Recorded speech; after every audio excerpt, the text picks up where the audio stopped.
मुंबई नाका पुलिस ने चुराए गए 10,20,000 रुपए के करीब 50 महंगे मोबाइल फोन उनके मूल मालिकों को वापस लौटा दिए। ये मामला उन लोगों के लिए एक आशा की किरण बनकर सामने आया जिन्होंने कभी मोबाइल चोरी या गुम होने के बाद उसे वापस पाने की उम्मीद छोड़ दी थी। नासिक शहर और उसके आसपास चोरी हुए या गुम हुए मोबाइल फोन की लगातार शिकायतें पुलिस के पास आ रही थी। इस मामले में पुलिस आयुक्त संदीप कर्णिक ने IR सिस्टम के तहत सभी पुलिस स्टेशनों को गुम हुए मोबाइल का पता लगाने के निर्देश दिए थे। मुंबई नाका पुलिस ने तकनीकी विश्लेषण और TIR प्रणाली का उपयोग करते हुए करीब 50 महंगे मोबाइल फोन जिनमें iPhone, Samsung, OnePlus, Redmi, Vivo और ओप्पो जैसे ब्रांड शामिल है बरामद किए। इन मोबाइल फोन की कुल कीमत 10,20,000 रुपए बताई जा रही है।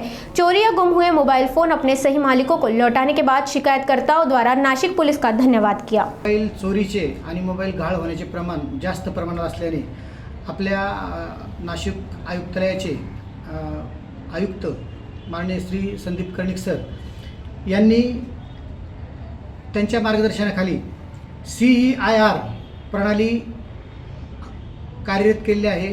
सदर प्रणालीच्या आधारे आपण गहाळ झालेल्या मोबाईलचे शोध घेऊ शकतो आणि हे शोध घेण्याबाबत त्यांनी आदेशित केले होते। त्याप्रमाणे मुंबई नाका पोलीस स्टेशन नाशिक शहरकडील गुन्हे शोध पथकाचे पोलीस अंमलदार समीर शेख हे या प्रणालीबाबत यांना त्यांचं चांगलं नॉलेज आहे आणि ते कार्यप्रणाली हाताळतात। तर त्यांनी गुन्हे प्रकटीकरण पथकाचे अंमलदार यांच्या मदतीने आणि तांत्रिक विश्लेषण शाखा जी आहे आपली नाशिक आयुक्तालयाची यांच्या मदतीने गेल्या 4 महिन्यामध्ये 50 अँड्रॉइड महागडे मोबाईल हस्तगत केले आहेत। सदर मोबाईलची किंमत एकूण 10,20,000 रुपये आहे।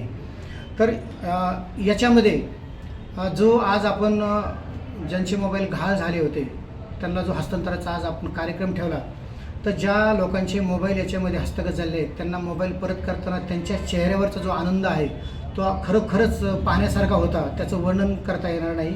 तर सदर जे काम झालेलं आहे आपल्या पोलीस ठाण्याचं याच्यामध्ये आपल्याला मोलाची जी साथ मिळाली आहे ते माननीय पोलीस उपायुक्त परिमंडळ 1 श्री किरण कुमार चव्हाण सर आणि सहाय्यक पोलीस आयुक्त सरकार विभाग श्री नितीन जाधव सर यांच्या मार्गदर्शनाखाली आम्ही स्वतः आणि गुन्हे प्रकटीकरण पथकाचे जे API शिरसाट आहेत ते आणि पोलीस निरीक्षक गुन्हे सुधीर पाटील यांच्यावरती मार्गदर्शन लाभलं त्यांना सर्वांना। आणि याच्यामध्ये हे जे पथक आहे या पथकामध्ये गुन्हे प्रकटीकरण पथकाचे ASI सोनार, पोलीस शिपाई 2358 समीर शेख, पोलीस शिपाई 2439 नवनाथ उगले, पोलीस शिपाई 2349 राजेंद्र नाकोडे, पोलीस शिपाई 1927 श्रीकांत करपे, पोलीस शिपाई 2305 योगेश अपसुंदे, पोलीस शिपाई 2364 जुबेर सय्यद यांचं या